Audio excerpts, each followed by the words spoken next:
Good afternoon, Mr. Chair and members. The policy question before us is, should patients be notified prior to their appointment if their physician is on probation by the medical board for serious offenses such as sexual misconduct, substance abuse, gross negligence, or a felony conviction related to patient care?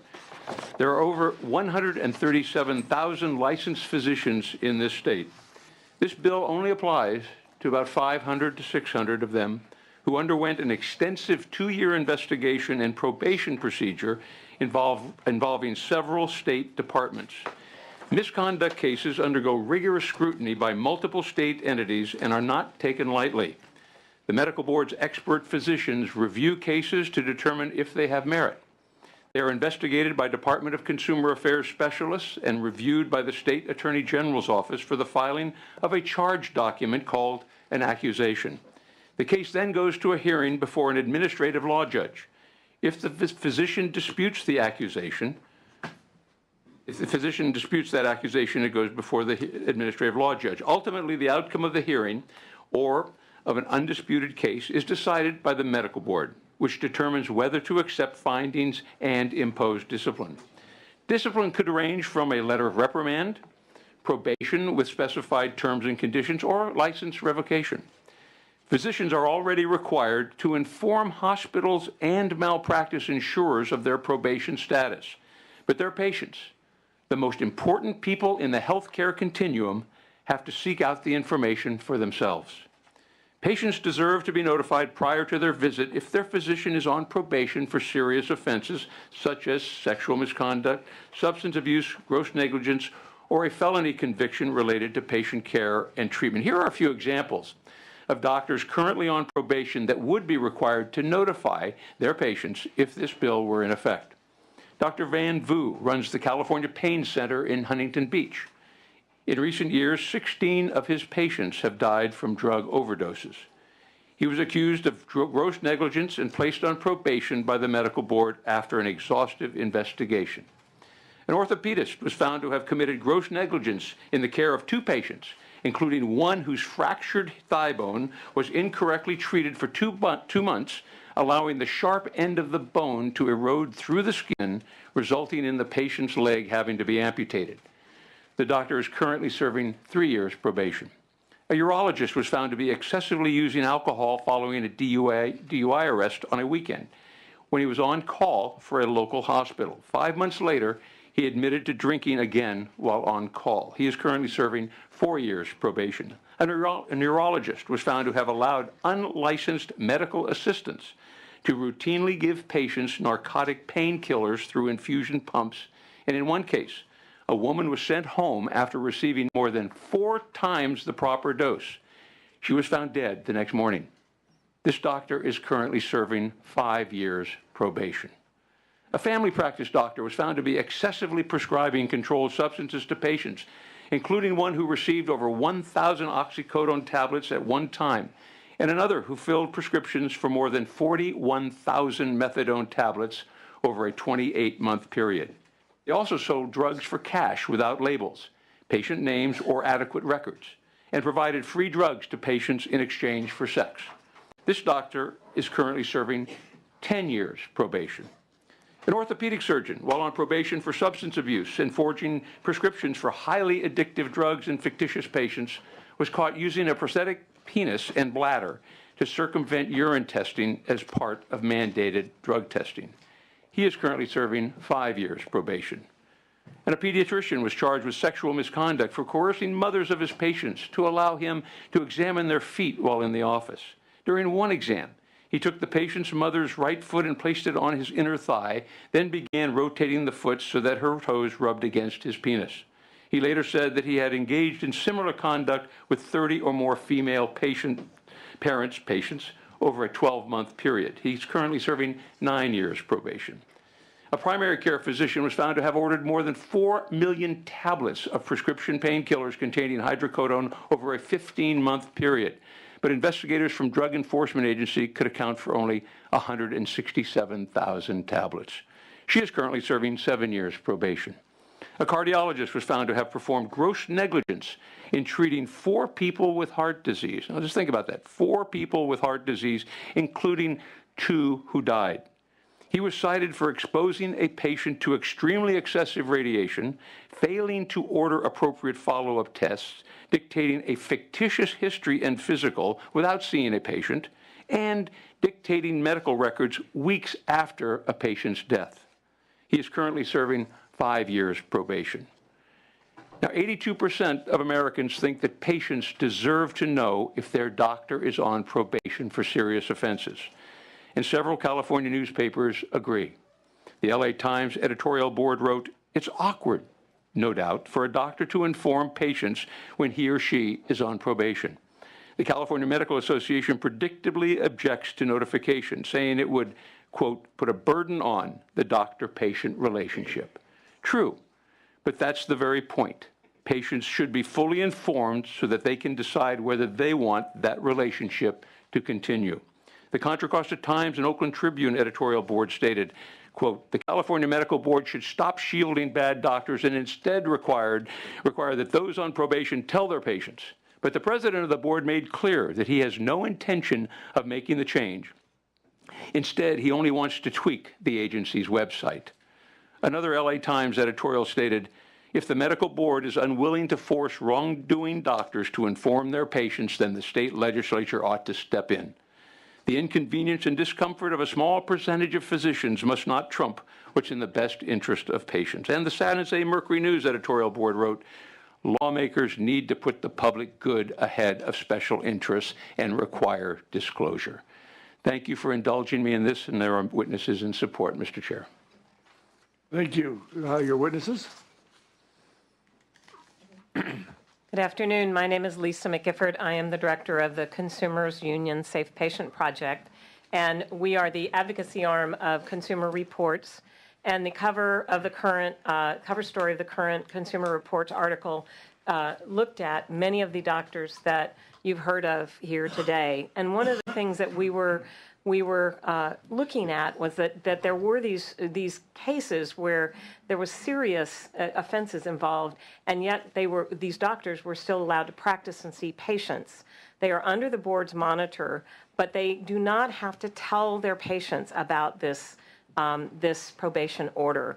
And we think those patients should have that information when they see this doctor. There is information on the medical board website, but it's very challenging for people to work their way through the website, to find the information, to read the documents, et cetera. So it's really key that the small fraction of doctors that fall under this legislation be required to inform those patients. Some people say that this is very disruptive to the patient-doctor relationship, that it might harm that trust between the doctor and the patient.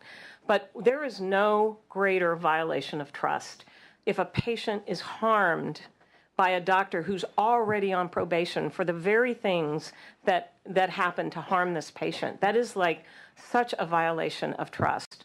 We think that patients should be informed, that they have a right to know, and that they should make their own decisions on whether to see the doctor. And some of them will continue to see those doctors, and some of them might choose not to continue to see those doctors. It is a burden on the doctors to have to say to their patients that this is happening, that they are on probation. But it's even more of a burden on patients if they are harmed. It can change their whole life, and that's why it's important for it trumps the burden on the doctor, and the burden should not be on the patients to have to dig this out and look it up. They should get this information directly from the source. Thank you. Thank you. Good afternoon. My name is Michelle Montserrat Ramos. I'm with Consumers Union Safe Patient Project. I became a patient advocate following the death of my fiance, Lloyd Montserrat. Lloyd Montserrat was a political leader. Here's Lloyd in life. Like you and I, he believed that he would be safe in a hospital and that our regulatory boards, whose mission it was to protect consumers, would regulate and monitor its doctors with our best interests in mind. Lloyd was a vote director for the Democratic Congressional Campaign Committee, the DCCC, a director for the National Association of Latino Elected and Appointed Officials, NALEO, a chief of staff for a Los Angeles City Council member, and a well-respected political consultant. Following his graduation from UCLA, Lloyd even organized nurses for SEIU Local 660 out of LA County USC Medical Center. Before Lloyd entered the hospital, I went to the medical board's website to look into Lloyd's doctor's background. When I checked the medical board website, Lloyd's doctor's profile was clean. It gave me a false sense of security that I had done the right thing by him. In fact, Lloyd's doctor's background was far from clean. There were no arrests listed, and Lloyd's doctor had been arrested various times, including for felony possession of crack cocaine. There were no malpractice judgments, and the medical board knew of 3, as a judgment was listed on his doctor's profile 6 months after Lloyd died. There was information that the medical board had knowledge of, but it was not available to Lloyd or I, and I believe it played a contributing factor in Lloyd's death at the age of 36. In Lloyd's case, the problem was that Lloyd's doctor had a substance abuse problem, a problem with crack cocaine. At the time, I was not aware of a confidential physician diversion program that had been in existence for 27 years. Doctors with substance abuse problems were allowed to continue practicing, participate in this program, and could do so under complete confidentiality, with their patients not having the right to know that their doctors were in the program and were substance abusers. When the program was abolished in 2007, those doctors were moved to the probation program. Today, you will find a significant number of substance abusing doctors who are on probation. Now, with the confidential diversion program abolished, the information about one's doctor's substance abuse problems can be found on the medical board website, if you know how to find it. You see, the medical board believes that the doctors on probation are safe to practice. I disagree, and I believe that most Californians would agree with me.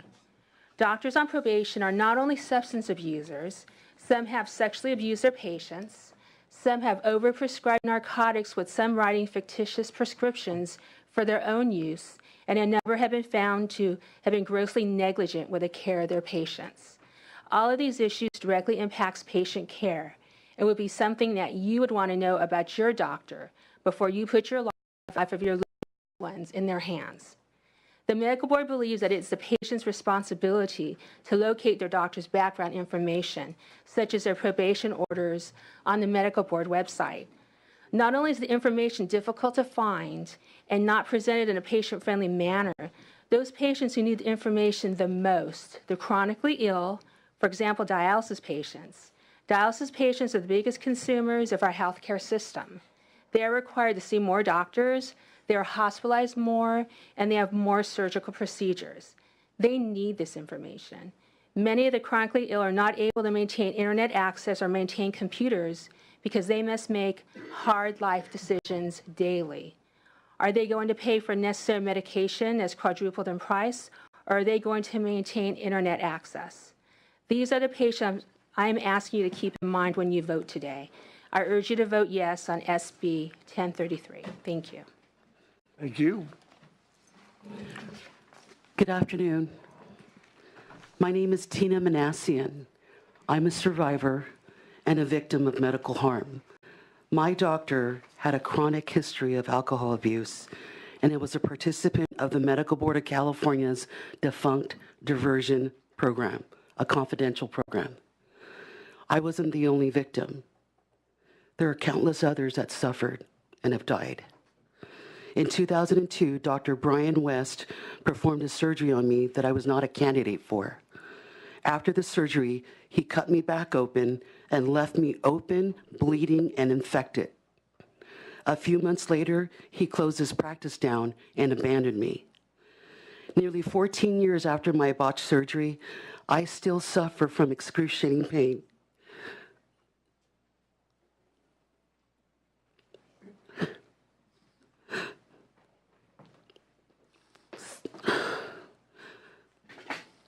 Spitting sutures, gaping holes, disfigurement, and a mutilated body. I will be forever reminded of the harm this doctor caused me. His license was revoked 7 years after my surgery. Although this happened many years ago to me, under the existing medical board program, a physician like this would likely be on probation. So if this bill were passed, I would have been informed, and I wouldn't have chosen him. So SB 1033 provides me and Californians the information we need to make an informed decision on who we want and do not want to treat us. This bill will require the medical board to mandate physicians to inform their patients of their probationary status. We're talking about nearly 500 California doctors on probation for serious offenses. Number 1, repeated acts of gross negligence. 2, sexual misconduct. 3, repeated acts of overprescribing of controlled substances. 4, drug or alcohol abuse. And 5, felony convictions arising from or occurring during patient care or treatment. The medical board requires doctors on probation to inform the hospitals where they practice and their malpractice insurance companies, but not their patients. This is an outrage. It's an absolute outrage. The paramount priority of the Medical Board of California is and should be patient protection, not protecting doctors. We're talking about people's lives and health, your family, my family, Californian families. State law already requires the medical board to post on its website information about physicians on probation. However, to find a doctor on probation on the medical board's website is nearly impossible. It's very difficult, it's frustrating, and it's time-consuming. SB 1033 would require that the medical board prepare and make available a standardized plain language summary that describes, among other things, the offenses that led to the physician's probation.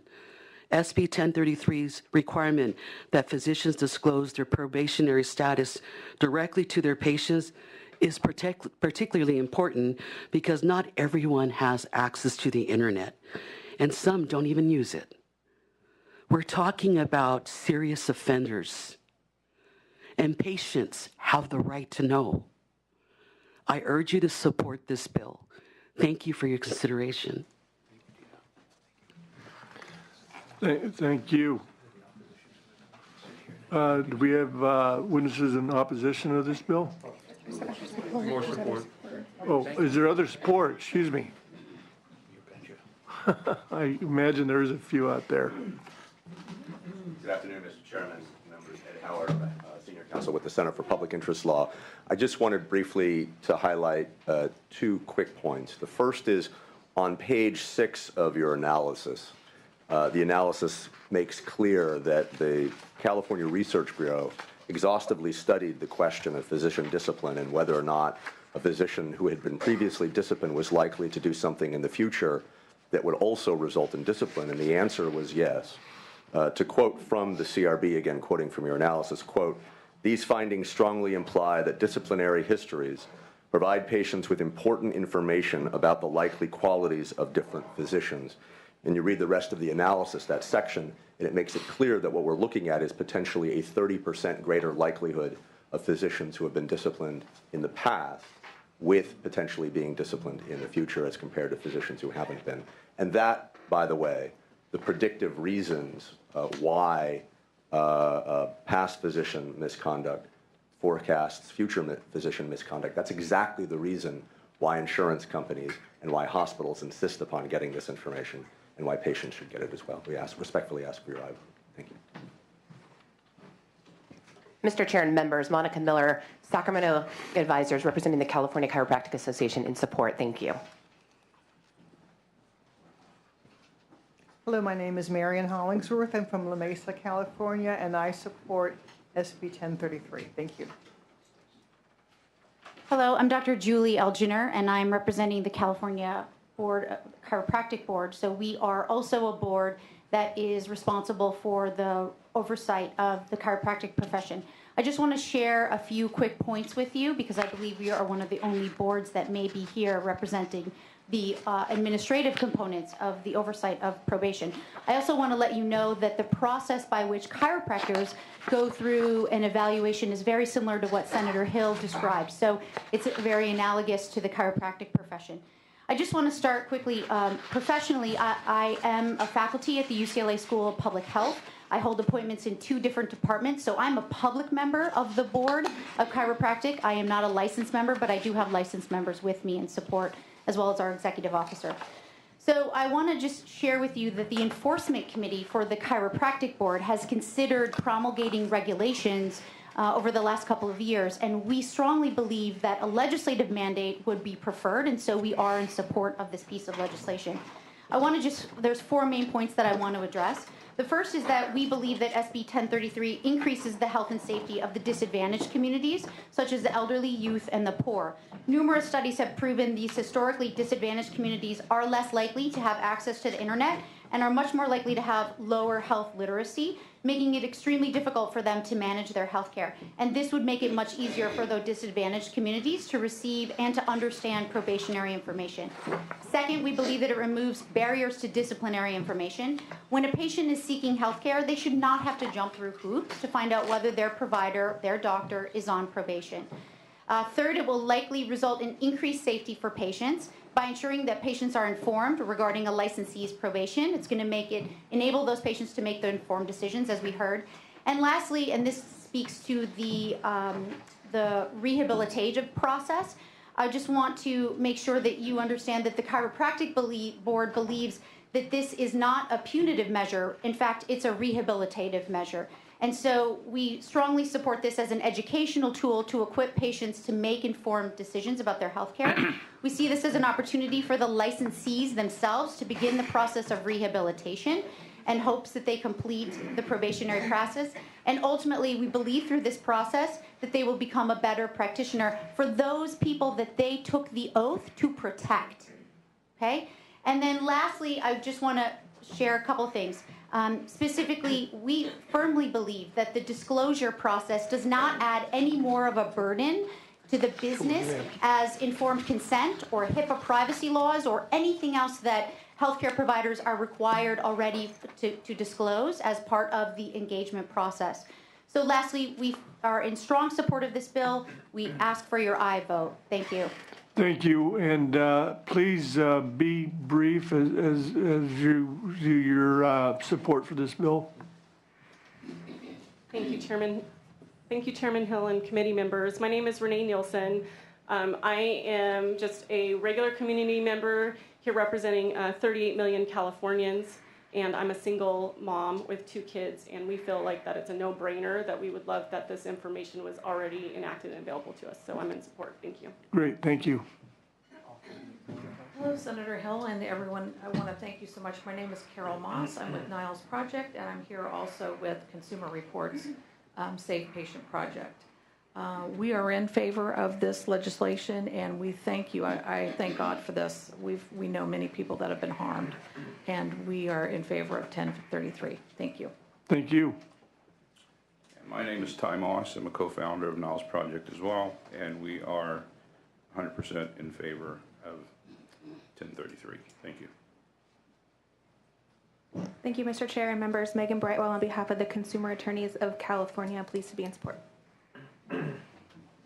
Thank you. My name is Jack French. I'm a hospital-acquired infection survivor, and I'm in support of 1033. Thank you, Mr. Hill. Thank you. Good afternoon. Magna Carta. I'm the third Elizabethan by birthright. My birth name is Phyllis Nita Helms. I'm in support. I had a bilateral mastectomy. I was diagnosed with Big C. While I was under anesthetic, I was sexually assaulted and abused. So I'm in support of SB 1033. Thank you. Thank you. Nobody else in support? Do we have witnesses in opposition?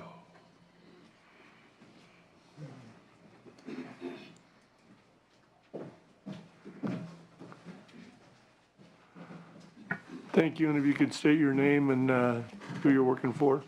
Certainly. Good afternoon. Alicia Sanchez with the California Medical Association. We're in strong opposition to this proposal. And first, I would like to note that The question at hand, as the author spoke to earlier, is whether patients should be provided information of probation. The testimony that we heard really seems to suggest that there are concerns about the actual action taken by the medical board. That is a separate question. The medical board has authority to discipline physicians. One of those actions is probation, which allows the licensee to continue practice. This proposal is essentially a de facto suspension because it would severely impact the physician's ability to practice. And we have to oppose that. Physicians are afforded due process, and we need to continue that. We need to continue to allow the board to take actions as they see appropriate. Additionally, the proponents spoke to the fact that the information that's currently available is not easily accessible. In the Consumer Reports document that came out earlier this month, it in fact notes that California is one of the most, is the most actually accessible websites in the country. So it boggles the mind a little to understand how they would come to that conclusion for the report and yet then continue to find it inaccessible now. One of the underlying assumptions of the proponents is that probation is only a slap on the wrist. We disagree with this interpretation. Probation comes with significant impacts for a physician, from potentially losing privileges that they have to practice in facilities, losing contracts with payers, and making it more difficult for them to get privileges and patients in the future. The compounded impact of this proposal, along with that, is the inability to practice. There are numerous other complications that arise from the proposal. The summary that's required to be produced by the board is bound to create opportunities for disagreement between the physician and the medical board about what is to be incorporated into that summary. The proponents complain that consumers must contend with legalese when looking up information about a licensee. That's in part because these documents are part of a legal proceeding. And once you start trying to parse that information, you're putting both parties in the position of making interpretations. This is important to note in particular because so many of the cases that the medical board takes action on are stipulated settlements. There's not been a trier of fact. The physician and medical board negotiate an outcome. And so what you're requiring the physician to provide to the patient are the allegations, the charges. The exemption of the notification provided by the bill is essentially unworkable and will put patients at risk, but it acknowledges that there are situations in which this notification is not acceptable because of emergency situations. I mean, it acknowledges that it impedes practice. The bill will discourage the disposition of an accusation through settlement because a physician who believes that they are being falsely accused will have little incentive to settle the case and instead will pursue through the hearing process, going all the way through adjudication. That will increase the number of cases that go to hearing. It will drive up the amount of time for which enforcement actions are dispensed with, and that isn't good ultimately for anyone. CMA is disappointed that the Medical Board Task Force on increasing public outreach was not allowed to complete its work. It sends a clear message to us that there's only one viable option from the proponent's perspective, and we strongly oppose it. CMA urges your no vote today. Thank you. Jody Hicks, representing the California Academy of Family Physicians here today, unfortunately in opposition.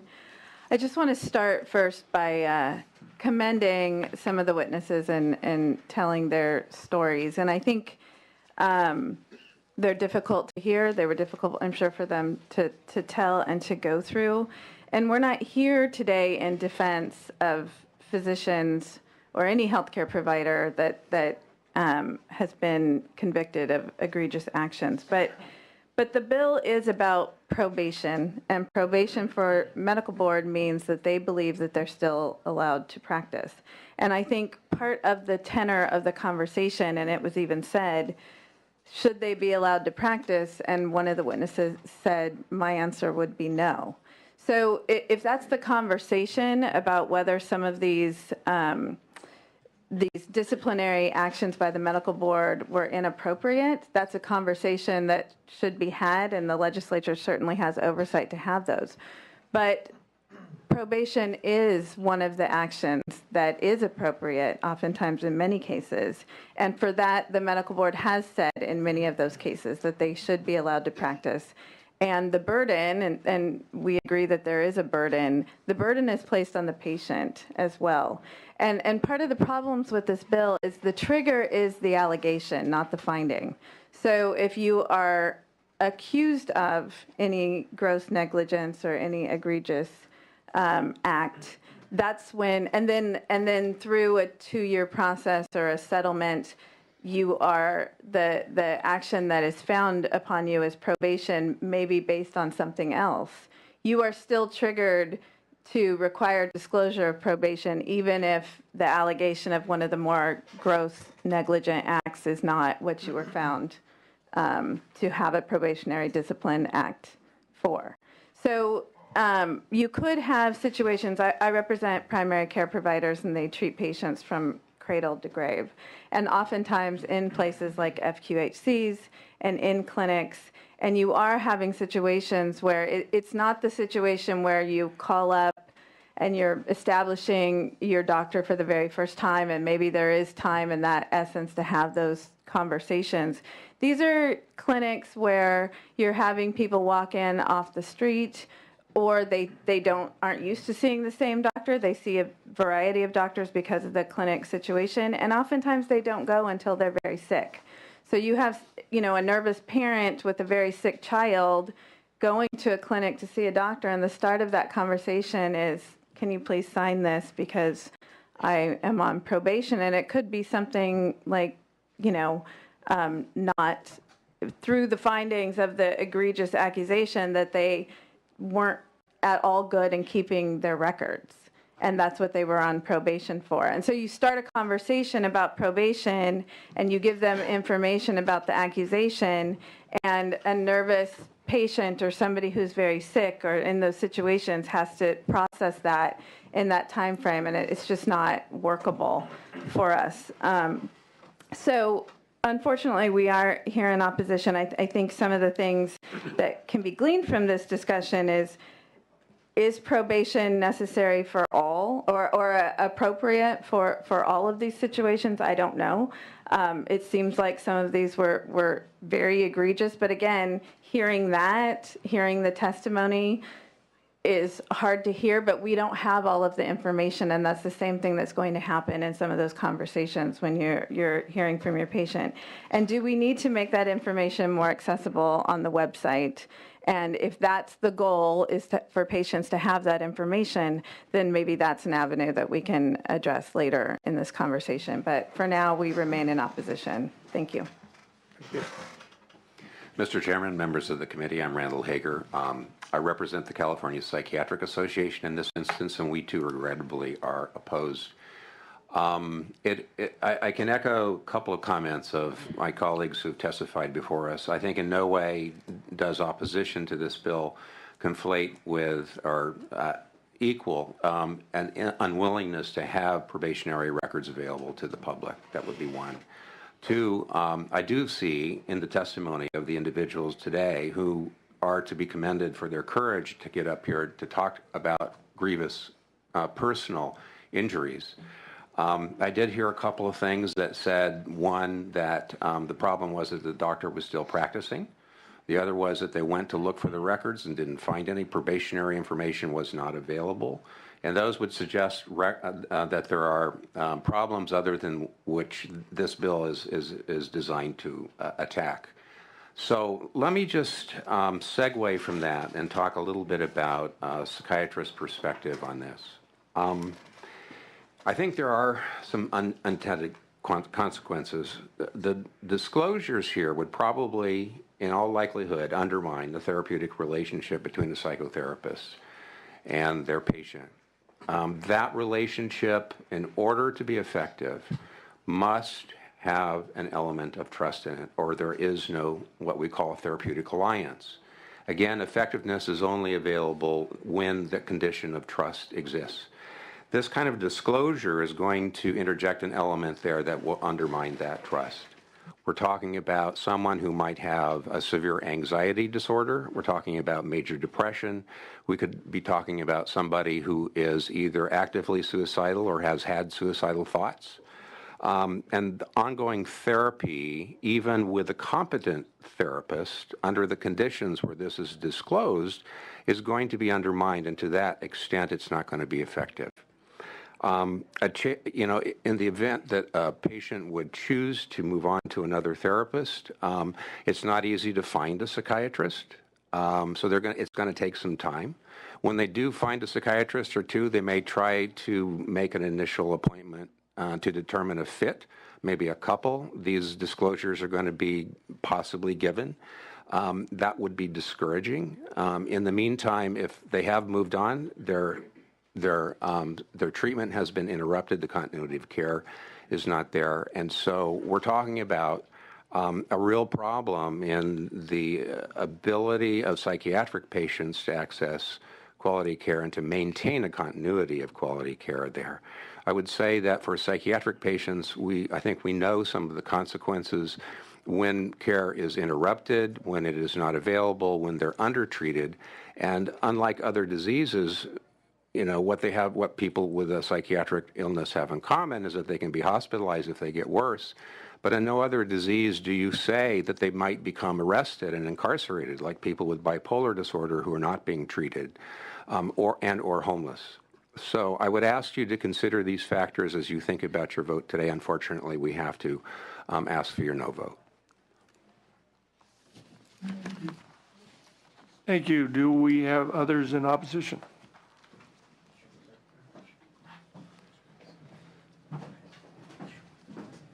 Yeah, again, very briefly here. Mr. Chair, members, Tim Madden, representing the California chapter of the American College of Emergency Physicians. We actually have an opposed and less amended position. So really, in less than a minute, I'll explain our amendment. In the emergency department, as you can imagine, we're in a different situation than when someone's going to an office for an office visit. We have folks coming in on a very emergent basis. We're pulling together a team of physicians to work on patients at a moment's notice. Looking at the provisions in this bill, we raised some questions in terms of the feasibility of this approach. We have had a few conversations with the Senator's office, and we are in agreement to continue to talk as the bill moves forward, and we look forward to working with the Senator. Thank you. Thank you. Jennifer Snyder on behalf of the Osteopathic Physicians and Surgeons of California. Their licenses are reviewed and governed by the Osteopathic Medical Board. Along with the medical board, we regretfully, are in opposition to the Senator's bill today. I heard, obviously some comments related to, concerns about probation and those physicians that are on probation. We do hope that there could be better discussion about how those determinants are made by both of our boards, both the medical board and the osteopathic medical board. But we do have concerns that a physician will choose not to go on probation and actually choose to go through more of the administrative hearing process, which actually doesn't allow the physician to work with the board to remedy their problems, nor will add more concerns to the and cost to the osteopathic medical board. So at this point, we must oppose the bill. Thank you. Thank you. Do we have questions from the committee? Senator Jackson? Yes, thank you. The first question that comes to mind is who's going to protect the patient? I appreciate that the CMA is here and they don't want to have this kind of oversight, if you will. But I find myself, or as I usually find the arguments of the Medical Association, to be rational and reasonable. I'm not there on this one, and let me tell you why. These probationary determinations are made after a hearing, so you have due process. And in the instances of the people that came to testify today, these behaviors were absolutely outrageous. So the first question really is, why are these doctors on probation and not having their license either suspended or revoked? When we put ourselves in a doctor's hands under the knife or just in his or her care, there is a requirement that I think that most of us take as a given, as a fundamental, and that is that that doctor will do no harm. That is the Hippocratic Oath, as I understand it. But here you have doctors who have clearly violated that Hippocratic Oath, and in many instances in ways that are arguably criminal. Sexual assault of a patient who's under anesthesia and surgery, or sexual gratification for oneself while providing an examination for a patient. Why are these people even practicing medicine? And what I sense when I hear the CMA talking is that these are just sort of minor offenses, and gosh, we should let them continue to practice. And yet the argument is that these people are 30% more likely to continue their egregious behavior. And so the question comes to who's protecting the patient?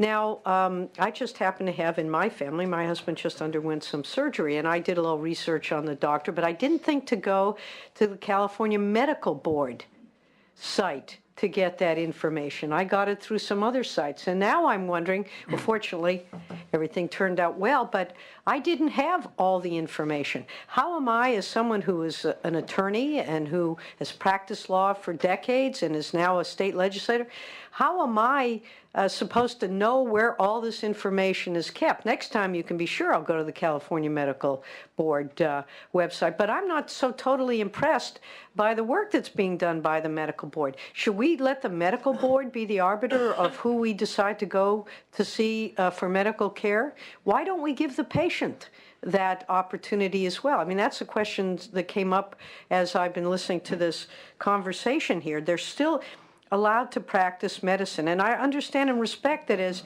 the representatives for the CMA, your job is to represent your client, who's your physician, who are the physicians. But physicians who are on probation are usually on probation for egregious behavior. And the fact that patients aren't being given a choice whether or not to continue or to start with that physician, and frankly, whether they're a therapist, that to me is even more egregious. You're putting your hands and your life and your most personal of conditions into the hands of someone who may be a molester, or who may be someone who's got serious problems that aren't necessarily appropriate for treating the conditions for which you have put your faith and confidence in that particular provider. So I'm kind of a little disappointed, frankly, because I have nothing but the highest regard for the profession, whether it's OBGYNs, whether it's primary care physicians, psychiatrists, that we're not looking out for the best interests of the patient here. And so I find myself even becoming more clearly supportive. But on the other hand, I do have a concern, and I've discussed this with Senator Hill. You know, in today's world, it can take months to get in to see a doctor. And frequently, you're not feeling very well. And you go in to see this doctor, and as you go up to the front desk to either get all the information you have to provide for the 15th time, or you are checking in for your appointment, they say, oh, by the way, this doctor's on probation.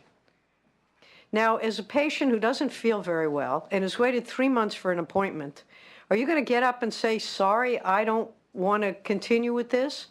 Or should we, and I know this is difficult, it seems to me that if a doctor is on probation, that information should be made available to the prospective patient or the patient at the earliest possible moment. And the reasons should also be articulated. Look, when you go into a trial and you're convicted of something, the conviction is clear, convicted of X. If someone is on probation, it's because they have been found to have violated X or Y or whatever it is. Put that out there. If it's because a doctor just hasn't kept appropriate records, that may be different to me than a doctor who has sexually molested people while they are on the operating table. I mean, there are degrees. And of course, maybe then we have to go back to the medical board and find out what is the basis upon which they determine whether someone should be suspended or should be on probation.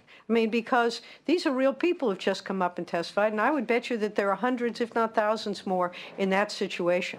And at the same time, if a doctor going through, I hope, due process, and everybody should have that right when they're going to potentially have their license suspended, or there is some form of due process. The medical board has a responsibility as well, and then the doctor, all we're saying is the doctor should have that responsibility. The hospitals do. Why shouldn't the doctor, him or herself, have a responsibility to notify his or her patients? And I would suggest and ask, as this bill moves forward, we've got to do something, because you're going to have people, they've waited so long, they feel so bad, they're desperate. And in an emergency situation, usually if you're in the hospital with an emergency, you don't ask the doctor where he or she went to medical school. You say, fix me, help me, I'm in an emergency situation. But when you have a choice, and even then I hope that the hospitals where that person is practicing has done its due diligence, because it would otherwise have liability. Do the doctors in these circumstances have liability when they're on probation? Is it worth anything? Are they able to get insurance? I mean, who are these people who are continuing to practice medicine? I think the patient has a right to know. Well, thank you, Doctor. I'd like a response. Okay, I appreciate the opportunity. And, you know, I think you articulated some of the things that we have said, which is this legislature that has charged the medical board with the protection of patients by But not, assessing. excuse me, but we don't necessarily relinquish all our authority to any board of any kind if we don't feel that they necessarily should be given 100% responsibility. They get their power and their authority from us. Yes, and that is a conversation that you have the opportunity to have during Sunset Review next year. It's coming up, but the question in the bill is whether physicians should be required. I definitely heard where you are, but I did just want to point out a couple things as it relates to just the mechanics of this. Those physicians who are on probation because of a stipulated settlement have not had a hearing. Well, but they've got to stipulate. Look, I'm a lawyer. You're not going to persuade me. They have agreed to this because in weighing the pros and the cons, they feel that the stipulation is a better result than if they proceed with a hearing, or they proceed to go to judgment, if you will. So well, there are a lot of reasons why they might decide that, including, you know, the cost that it takes to mount the defense, and they may decide that the time away from practice, you know, they just want to get it taken care of. We don't know what rationale they're basing that strategic determination on. However, the language of the bill does not specify that it's only those instances that are going to hearing. And so what is required of the notice is, again, the allegations. It's the charge. It's so they may be stipulating to things that are not, you know, not completely stipulating to all of the allegations or accepting fault for all of the allegations. But what is provided in the notice are all of the allegations. So it's based on the charge as opposed to a finding of fact. well, can there be something, I understand, if the intent, I don't believe, is to take 100 allegations and then to, regardless if you stipulate to one or two, that all 100 are the information that has to be provided. May I inquire of Senator Hill if that is correct? In terms of what, the process that? No. If there is a resolution, you're alleged to have, let's say, done something with 15 patients, you stipulate to that inappropriate behavior with 3, and there's a stipulation. When you then have to notify the patients, you notify them. Well, if it's 3, it's whatever the stipulation, whatever the end result of the settlement or the process is. It's not the allegations. It's at the end, the final determining decision. So as long as that's clear, so go on, I'm sorry, to the next one, if you would. Well, I think that was really the extent, but the language does say that the notification is required based on the allegations. Okay, so would the senator That's take? clear, Okay, absolutely. very good. Thank you. All right, thank you. Senator Block, you got a question? Yeah, thank you, Mr. Chair. Let me put my comments or questions in the context that we all know that the vast majority of doctors provide an incredibly important service to our communities, to our constituents, and to us. And that this is a very, very small percentage of doctors. And yet we've seen the harm that this very, very small percentage can do. We've heard about that from witnesses today. We've read about that in the Consumer Reports article. Thank you for providing that, Senator Hill. So with that as the context, we're just talking about a tiny percent. Let me say this. First of all, the comments about psychiatric, the therapeutic relationship between psychiatrist and patient needs to be one of trust. So let's not tell the patient. Right. That just boggles my mind. I mean, frankly, I couldn't believe you said that, but let's put that one aside. To me, for all of the arguments, the very rational arguments that Senator Jackson made and that Senator Hill has made in his presentation, it really comes down to this. Sometimes we get so caught up in being legislators up here, we don't look at common sense. Sometimes there's so much of a battle in this community between the people on one side and the people on the other that both sides can kind of lose track of a very, very simple issue. What I want to know, a physician I'm going to see, is on probation. Would I want to know that before I saw that physician? Would I want my family members to know that before they saw a physician? Would I want my constituents in San Diego to know before they saw physicians that that physician was on probation? Would the CMA folks want to know if their family members were going to see a physician if that physician were on probation? To me, that's real simple, and the answer's got to be yes in each of those cases, no matter what people might say today. We all want to know if the physicians we're seeing are on probation. I mean, okay, I guess I have no question. I guess I just want to make clear my position on this. Well, thank you, Senator Block. Do we have any other questions? Senator Wachowski? The bill talks about substance abuse and alcohol abuse that may impede the action. It talks about mental problems that may impede the practice.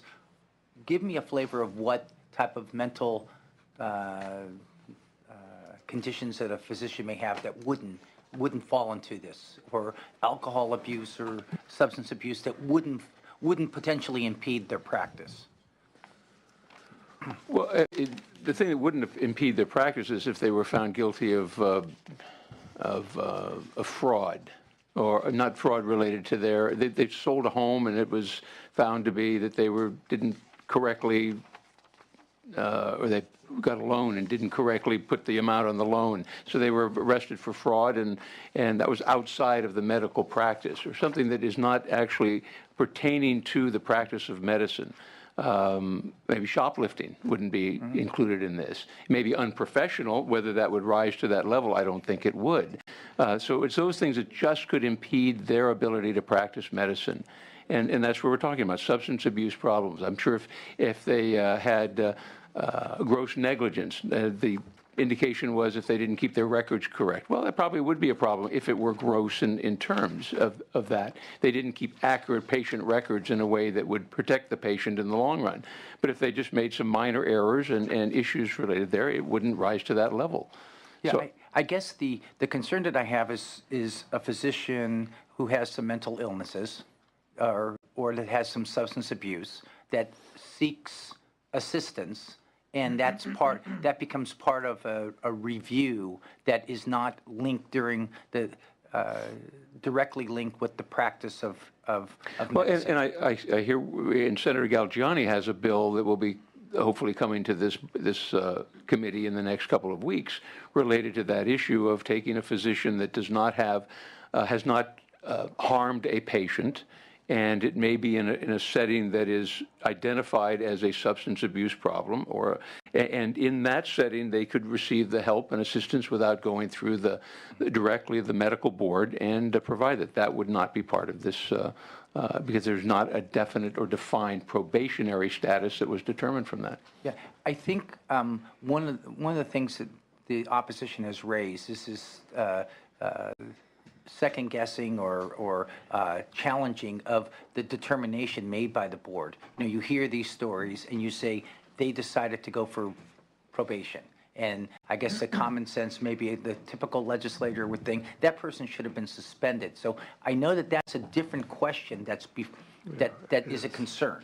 The concern, and I hope that when we do the sunset review, that we look at those triggers, because a lot of the red hot examples are something that if the person would have been suspended, they would have never had any other infractions. But generally, as we've seen, the example that I raised earlier, this Dr. Vu in Orange County, he was kind of identified as being responsible for 16 deaths.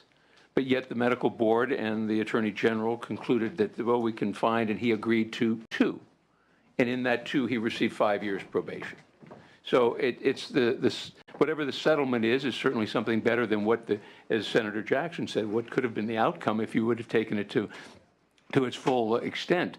But whatever that outcome is, then should be, I believe, told and made available to the patients before seeking care, before getting care. Yeah, and finally, the interpretation of the language in the bill of whether the allegation has to be disclosed versus whatever that finding of probation should be very clear, because as any lawyer would do, you throw the kitchen sink at people if you're upset about something, and some of the allegations could be wild as far as if they were convicted of that, and that's not what the board reviewed, and that's not what went on, and I don't want to see that sort of witch hunt occur in here where people are just, it turns into a whole cottage industry on allegations. And even if it's only 500 or 600 folks, so. And we're looking at it, and if I could, in terms of the emergency room physicians and the doctors within the hospital setting, we're going to work with them and develop some language that will resolve that issue.